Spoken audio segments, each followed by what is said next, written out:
사사기서 2장 1절로 5절의 말씀을 가지고 복임에서의 눈물이라는 제목으로 이 시간 하나님의 말씀을 나누고자 합니다. 인생을 살다 보면 참으로 눈물을 흘리는 일이 많이 있습니다. 국가적으로 봐도 그렇고, 사회적으로 봐도 그렇고, 교회적으로 봐도 그렇고, 개인적인 여러 가지 일들만 봐도 그렇죠. 성경에도 보면 예수님께서 눈물을 흘리시는 모습이 두 곳에 기록되어져 있는 것을 볼 수 있습니다. 누가복음 19장 41절에 보면 예수님은 예루살렘 성을 보시면서 눈물을 흘리셨고, 또 요한복음 11장 35절에 보면 죽은 나사로를 바라보시면서 예수님은 눈물을 흘리셨습니다. 사람들이 흘리는 눈물과 예수님이 흘린 눈물은 그야말로 차원이 다르지만, 대부분 사람들이 눈물을 흘리는 이유는 인생에서의 힘들고 슬픈 일들을 만났을 때 흘린다는 것입니다. 이스라엘 백성들은 출애굽한 이후에 40년의 광야의 생활을 하면서 나름의 힘든 시간들을 보냈습니다. 그럼에도 불구하고 하나님의 돌보심과 하나님의 인도하심 속에 그들은 가나안 땅에 입성을 하게 되고, 그리고 모세의 뒤를 이어 여호수아의 그 지도자를 앞세워서 여러 전투에서 승리를 하게 됩니다. 그러나 그 이후에 전쟁을 수행한 소위 재출애굽 2세대의 사람들은 가나안 땅을 온전히 점령하지 못했습니다. 그 이유는 우리가 사사기서 1장 말씀을 통해서 살펴보았듯이 하나님의 말씀에 대한 불순종 때문이었습니다. 다시 말하면 하나님께서 약속하신 가나안 땅을 너희들에게 주겠지만, 그 땅을 너희들이 차지하기 위해서는 너희들이 해야 될 몫이 있다라는 겁니다. 즉 가나안 족속과 싸워 이겨야 된다라는 거죠.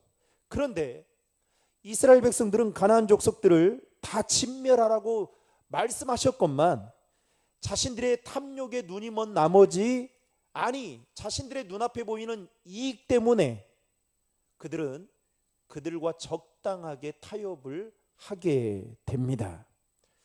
그것들을 우리는 성경을 통해서 사사기 1장을 통해서 다 살펴보았죠.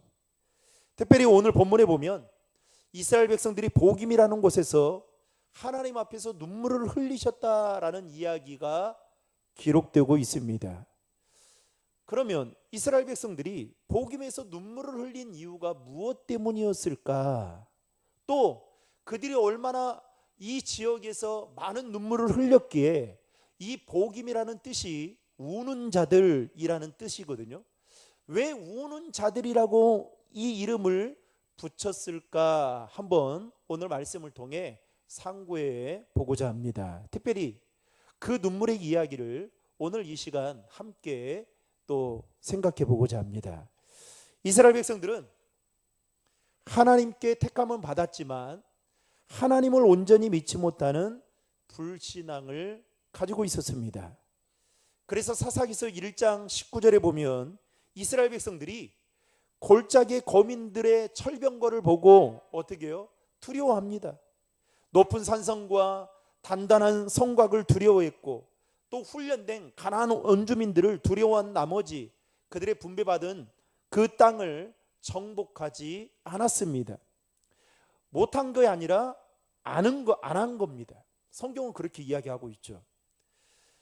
즉 자신들의 편의를 위해서 그 가나안 족속들과 적당하게 교제하고 심지어는 통혼하면서 이스라엘 선민이라는 그 순수성을 완전히 잃어가고 있었습니다. 게다가 하나님께서 뭐라고 말씀합니까? 사사기서 1장에 보면 내가 너희와 함께 하고 또 저들을 너희 손에 붙여주었고 이 땅을 너희에게 주었노라 라고 말씀하셨지만, 이스라엘 백성들은 그 말씀을 온전히 신뢰하지 못하고 불신앙적인 모습으로 나아갔던 것을 보게 됩니다. 그래서 오늘 본문에 보면 여호와의 사자가 길갈에서 복임으로 올라와서 이스라엘 백성들에게 뭐라고 말씀하고 있느냐? 여러분 1절의 말씀을 다 함께 읽겠습니다. 여호와의 사자가 길갈에서부터 복임으로 올라와 말하되 내가 너희를 애굽에서 올라오게 하여 내가 너희의 조상들에게 맹세한 땅으로 들어가게 하였으며 또 내가 이르기를 내가 너희와 함께한 언약을 영원히 어기지 아니하리니. 여러분 지금 여호와의 사자가 복임으로 올라와서 이스라엘 백성들에게 뭐라고 말씀하고 있냐면 너희들이 믿고 있는 그 하나님이 어떤 분이냐, 내가 너희를 애굽에서 올라오게 한 인도한 자들이 아니냐, 인도한 자가 아니냐, 심지어는 내가 너희 조상들에게 맹세한 그 땅으로 너희들을 들어가도록 인도하지 않았느냐. 더 나아가서 뭐라고 말합니까? 내가 너희와 함께한 그 언약을 영원히 어기지 않았다. 즉 무슨 말입니까? 내가 너희들에게 한 약속 나는 단 한 번도 결코 어겨본 적이 없다라는 겁니다. 이 정도로 하나님은 지금 여호와의 사자를 통해, 여긴 다른 주석에서는 여호와의 사자가 하나님이다라고 말하고도 있는데요. 어찌됐든 간에 지금 불순종한 그 적당한 타협을 가지고 살아가고 있는 가나안 족속들을 몰아내지 않고 그들과 통혼하며 살고 있는 이스라엘 백성들에게 지금 하나님이 어떤 분인지를 1절을 통해서 이렇게 말씀하고 있습니다. 사랑하는 성도 여러분, 하나님은 오늘 우리에게도 동일하게 말씀합니다. 어떻게 말씀할까요? 너희들이 예수 믿기 전에 어떤 사람이었냐? 죄로 인해 죽을 수밖에 없는 자들 아니었냐? 마땅히 죄로 인해 죽어서 죄의 싹은 사망이라고 했는데 너희들은 죽을 수밖에 없는 자들이다. 그러나 내가 너희들을 하나님의 자녀 삼아주지 않았냐? 그리고 내가 너희들에게 천국 백성으로 너희들 나를 믿음으로 말미암아 구원받을 수 있는 그 구원까지 주시지 않았냐? 그리고 단 한 번도 너희들에게 말씀한 그 약속의 말씀을 내가 단 한 번도 어긴 적이 없지 않느냐? 이렇게 우리에게 동일하게 말할 수 있다라는 거죠. 그러면서 2절에 더 충격적인 말씀을 하고 있습니다. 뭐라고 말씀하고 있느냐? 여러분 2절 말씀을 새 번역을 통해 같이 읽겠습니다. 너희는 이 땅의 주민과 언약을 맺지 말고 그들의 단을 헐어야 한다 하였다. 그러나 너희는 나의 말에 순종하지 않았다. 너희가 어찌하여 이런 일을 하였느냐? 지금 여호와의 사자가 불순종하는 이스라엘 백성들을 향해서 내가 너희들에게 분명히 말하지 않았냐? 그 땅에 살고 있는 주민들과 언약을 맺지 말고 그들이 섬기고 있는 그 우상을 섬기고 있는 그 단을 헐으라고 말했건만 너희들은 내 말에 순종하지 않았다. 그러면서 뭐라고 말합니까? 너희가 어찌하여 이 일을 했느냐? 여러분, 이 말씀은 우리에게도 동일하게 이렇게 하나님은 질문할 수 있다라는 겁니다. 마찬가지죠. 저에게도. 이전까지 이스라엘 백성들은 자신들의 삶에 주어진 환경과 타협하고 있었습니다. 정복한 땅을 일구고 도시를 만들고 성을 쌓기 위해 일손이 필요하다 보니까 이스라엘 백성들은 어느 순간부터 이 가나안 족속들과 적당히 타협을 하면 되겠다라는 생각을 가지고 그들을 몰아내지 않았던 겁니다. 오히려 그들의 손을 빌어 가나안 땅에 살 만한 집과 땅을 건설하고 또 그들을 충분히 노예로 부려먹고자 하는 마음을 가지고 있습니다. 그래서 우리가 지난주에도 봤듯이 어떻게 해요? 노역을 했다 하잖아요.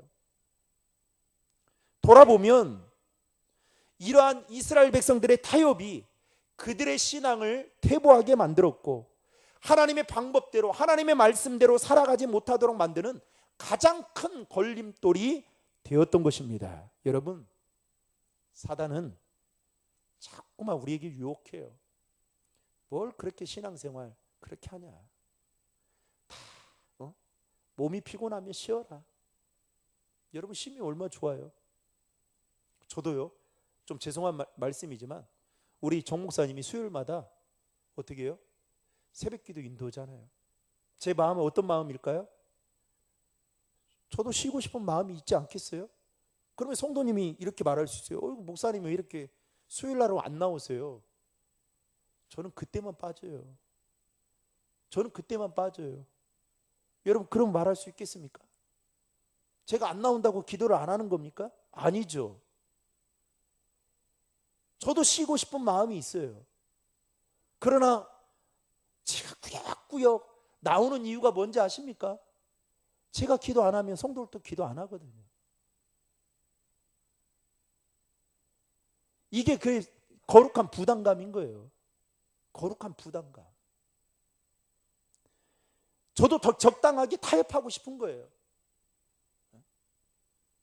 제가 오기 전에 수요 기도회가 이 시간이 없었잖아요. 그죠? 있다가 없어졌죠. 오전에 뭐 웨스트민스터 뭐 소요리 문답 하고, 그죠? 저도 오전에 이거 합시다. 그리고 저녁에 가서 편하게 두 다리 뻗고 그렇게 쉬고 싶어요.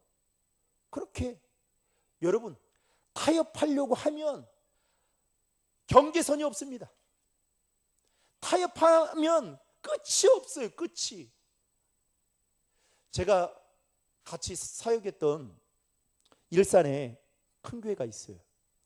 그 교회 이제 부교육자로 있는 목사님이 어느 날 이제 저한테 전화 와서, 우리 교회도 몇 번 왔었는데 그래요. 그 교회는 수요일 날 전화가 왔어요. 뭐 이제 저한테 뭐 여쭤보고 싶다고. 그래서 뭐 여쭤보다가, 아니 이 시간에 빨리 교회 가서 예배를 준비해야지 그랬더니 그 교회는 저녁에 예배가 없다는 거예요. 그래서 왜 그러냐 그랬더니 오전 예배만, 큰 교회인데도 한 800명 돼요. 중형교회 되는데도 일산에 오전 예배 외에는 없다는 거예요. 제가 그랬죠. 아니 직장 가버리면 오전에 직장인들은 저녁에 예배를 못 드리게 될 텐데 어떻게 하느냐 그랬더니 그 교회는 어느 순간부터 그렇게 해왔대요. 그리고 그렇게 하는 게 이젠 그러리한데요. 여러분 인간적인 방법으로 우리의 신앙생활을 자꾸만 뭐 핑계, 어떤 교회는 그렇다 하더라고요. 오후 예배가 이제 아예 없어졌대요. 아예. 그래서 제가 물어봤습니다. 어떻게 해서 없어졌냐 그랬더니 막 코로나 때문에 막 하면서 이렇게 하면서 나중에는 그냥 예배 한 번이 중요하지 질이 중요하지 양이 중요하냐. 여러분 얼마나 그럴싸합니까? 예배 한 번 드리면 성도들 마음이 정말 한 번이니까 더 잘 드려야겠다라고 생각할 수 있겠지만 여러분 사실은 그렇지 않습니다.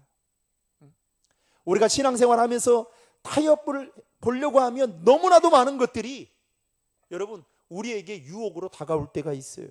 결국 어찌됐든 간에 이스라엘 백성들이 이 타협이 어떻게 해요? 그들의 신앙을 퇴보하게 만들고 하나님의 말씀을 온전히 신뢰하지 못하게 만드는 엄청난 걸림돌이 되었다는 사실입니다. 그럼에도 불구하고 이스라엘 백성들은 이 사실을 깨닫지 못하고 있었습니다. 쉽게 말하면 죄를 죄로 보지 못하는, 즉 죄에 대해서 무감각한 상태에 빠져버리게 된 겁니다. 여러분 한 번 죄를 지을 때가 여러분 힘들지 두 번, 세 번 지을 때는요 그렇게 어렵지 않아요. 주일 성수도 마찬가지입니다. 한 번 빠질 때가 막 고민하고 막 하죠. 여러분 두 번, 세 번 빠져봐요. 쉬워요. 나중에는 어때요? 나중에는 이제는 내 라이프 스타일에 맞춰가지고 신앙생활을 하게 됩니다.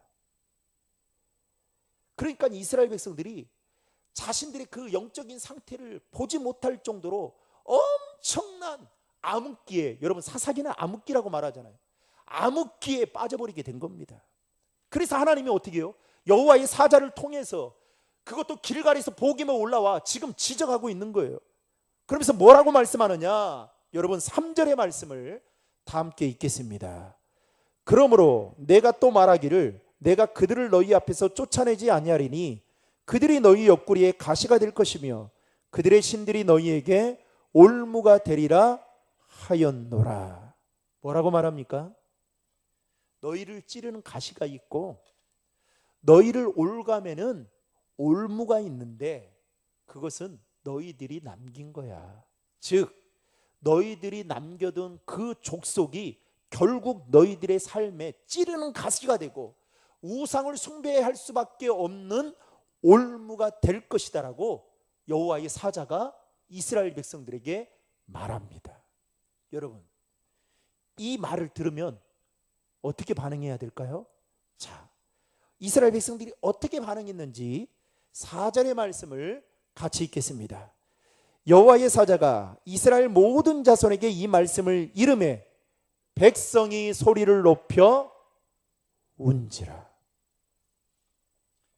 소리를 높여 운다라는 말은 울음소리가 점점 커지게 되면서 나중에는 대성통곡했다라는 뜻을 가지고 있습니다. 아마도 이스라엘 백성들이 대성통곡을 했던 그 이유는 무엇 때문이었을까요?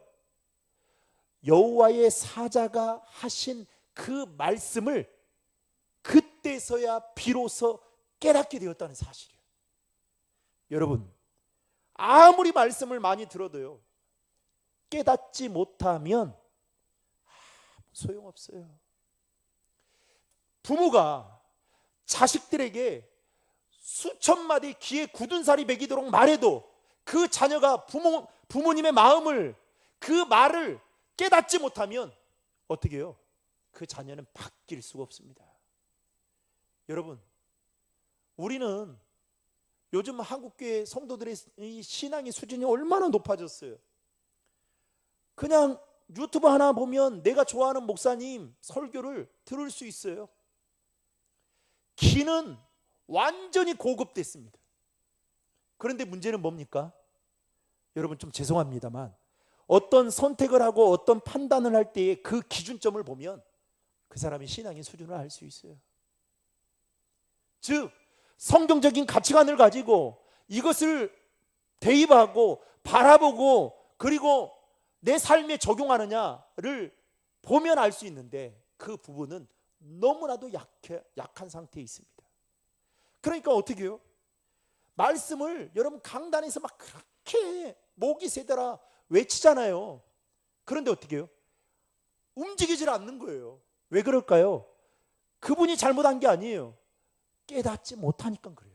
그래서 여러분 기도할 때, 예배의 자리에 나올 때 항상 기도해야 될 게 뭔지 아세요?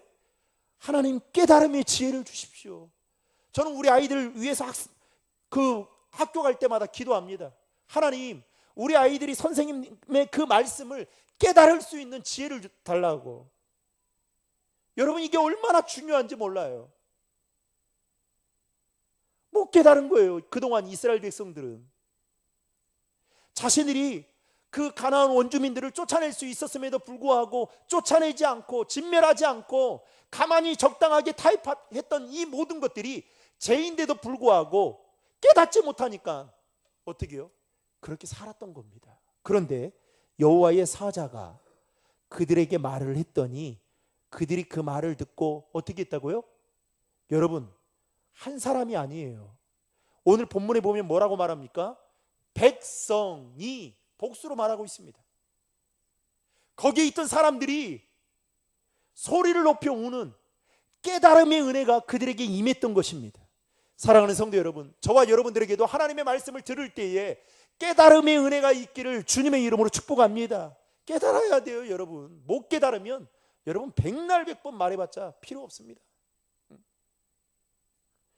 얼마나 이스라엘 백성들이 그 여호와의 사자의 그 말씀을 듣고 깨달았던지, 큰 소리로 울었던지, 그곳의 지명이 뭘로 바뀌게 됩니까? 복임으로 바뀌게 됩니다. 즉 이스라엘 백성들은 그리고 그곳에서 하나님께 제사를 드리게 됩니다.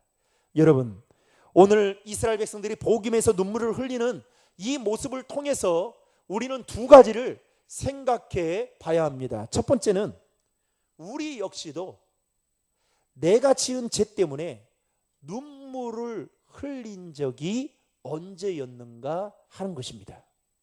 여러분, 여러분 신앙생활하면서 하나님께 죄송해서 운 적이 있으십니까?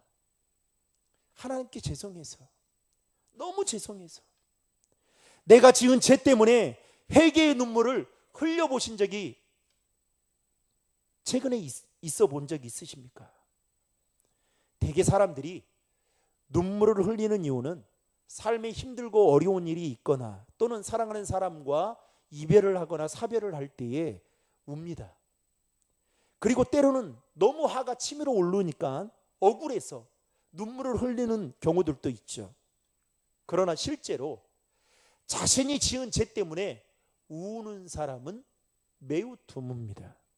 그런데 오늘 본문에 보면 이스라엘 백성들은 남녀노소 할 것 없이 자신들이 지은 죄 때문에 지금 대성통곡하고 있다라는 것이죠.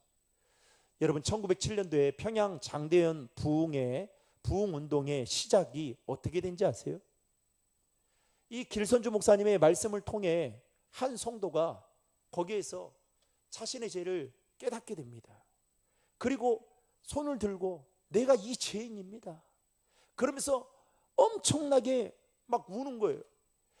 그게 시발점이 되어서 그 다음 사람이 손을 들고 저도 죄인입니다. 죄인입니다. 그러면서 거기가 완전히 눈물바다가 됩니다. 그러면서 어떻게 해요? 그곳 성령의 놀라운 역사가 일어나게 된 거예요. 회개의 역사가 일어나게 된 거예요.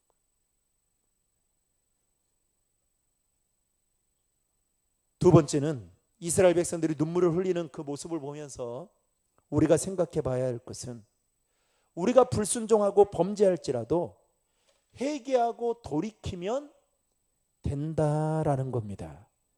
요한일서 1장 9절의 말씀을 화면을 보고 같이 읽겠습니다. 만일 우리가 우리 죄를 자백하면 그는 미쁘시고 의로우사 우리 죄를 사하시며 우리를 모든 불의에서 깨끗하게 하실 것이요. 하나님은 어떤 분이시다고 말씀하고 있습니까? 미쁘시다, 신실하시다, 그리고 의로우신 분이시다라고 말씀하고 있습니다. 그러면서 뭐라고 말해요? 우리가 우리의 죄를 신실하시고 의로우신 하나님께 고백하면 우리 죄를 사해 주신다라고 말씀하고 있습니다. 그런데 여러분 이 말씀을 잘못 오해하면 어떻게 오해할 수 있느냐? 우리가 죄를 지어도 회개하면 되는 거니까 괜찮아. 아니 죄를 막 지어도 되는 거 아니야? 이렇게 생각할 수 있겠지만 절대로 그런 의미가 아니죠. 여러분 아무리 불효자식이라도 부모가 죄를 용서해 주니까 그 자식이 어떻게 해요? 나는 죄를 더 많이 지어야 되겠다 이렇게 생각하는 자식은 이 세상에 없을 거예요. 마찬가지죠.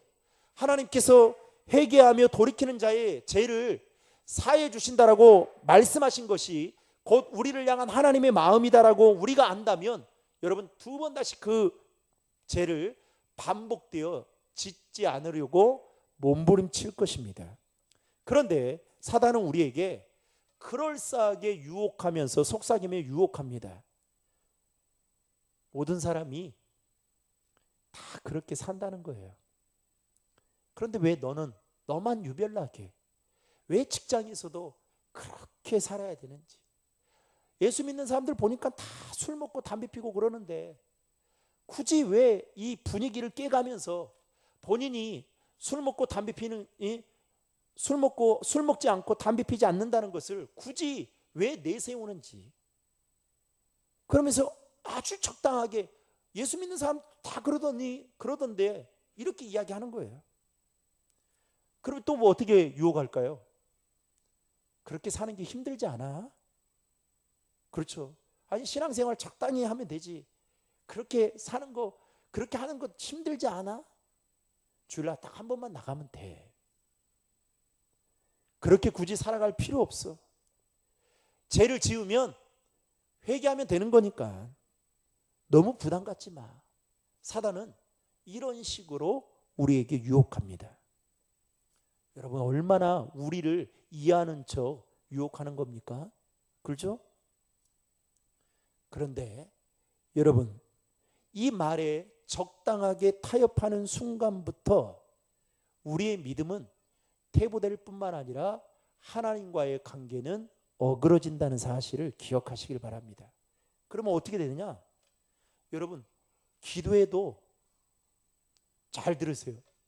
기도해도 하나님과의 관계가 깨지면요, 기도해도 여러분 응답이 없어요. 신앙생활해도 기쁨이 없어요. 그리고 인본주의적이 돼요. 사람만 의식하게 돼요. 이게 얼마나 무서운지 모릅니다. 그러면 왜 제가 이렇게 말할까요? 저도 그래 봤거든요. 목사인 저도 그래 봤어요. 그러니까 우리는 그냥 단순히 하나님 앞에 안 나오는 게, 그리고 우리가 신앙생활을 열심히 하지 않는 게 그걸로 끝나는 것 같지만 여러분, 그렇지 않아요. 절대 그렇지 않습니다. 하나님과의 관계는 더 꼬이면 꼬이지 풀릴 수가 없습니다. 그래서 우리가 사단의 그 유혹에 적당하게 타협하면 안 됩니다. 그래서 하나님이 오늘 불순종한 이스라엘 백성들에게 어떻게 합니까? 야, 내가 너희들을 하나의 상기물로 어떻게 할 거냐? 옆구리에 가시를 지니고 살아가게 만들 거다. 그리고 너희들의 목에 올무를 채워가지고 살아가도록 할 것이다 라고 말합니다. 그러니까 즉 이스라엘 백성들이 무엇을 잘못했는지, 너희 옆구리에 가시, 목에 올무, 이것을 보면서 뼈에 사무치게 만들도록 하겠다. 여러분, 얼마나 무서운 말씀입니까? 얼마나 무서운 말씀이에요. 제가 아는 목사님은 그런 이야기 하시더라고요. 목사님이 하나님 앞에 올바로 못 쓰면 자식들을 그렇게 하나님이 치신대요. 자식들을 통해서 그렇게 깨닫게 해주신대요. 한 번은 목회를 하고 있는데 전화가 막 집에서 부랴부랴 왔대요. 그랬더니 그 목사님 아들이 계단에서 굴러 떨어지면서 이 눈 부위가 찢어지게 된 거예요. 그래서 너무 놀라가지고 막 달려갔다고 합니다. 그런데 아들을 껴안는 그 순간 하나님이 딱 깨닫게 해주는 게 있더라는 거예요. 야, 아들이 나보다 더 중요하냐? 근데 그 목사님이 나중에 어떻게 된지 아세요? 기도하는 사람으로 완전히 바뀌었습니다. 목회도요, 완전 그 교회가 기도하는 교회로 완전히 탈바꿈됐습니다. 그러면서 목사님 하는 이야기가 항상 그래요. 내가 영적으로 느슨해지면 하나님은 내 자녀들을 통해서 나를 그렇게 일깨워 주시더라. 이스라엘 백성들에게 있어서는 그 가시와 목의 올무가 그와 같은 상징적인 것이었죠. 사랑하는 성도 여러분, 우리는 어떻습니까? 하나님 앞에서 우리의 눈물이 너무 메말라 있지는 않으십니까? 우리의 연약함과 나약함에 대해서 가슴치며 회개하고 있으십니까? 매번 말씀을 들으면서도 그렇게 살고자 하는 결단력이 부족해서 여전히 죄를 짓고 사는 것에 대해서 가슴 아파해 본 적이 있으십니까? 더 나아가서 죄인이었던 우리가 하나님의 자녀가 되었음에도 불구하고 세상을 두려워한 나머지, 아니 세상에서 성공해 보려고 하는 그 욕심 때문에 하나님을 온전히 바라보지 못하고 세상과 적당히 타협하며 살아가고 있는 것에 대해서 가슴 아파하며 눈물 흘려 보신 적 있으십니까? 하나님은 우리가 하나님 앞에서 회개의 눈물을 흘리기를 원하십니다. 그리고 하나님의 백성으로서의 거룩한 삶을 다시 회복해서 나아가기를 원하십니다.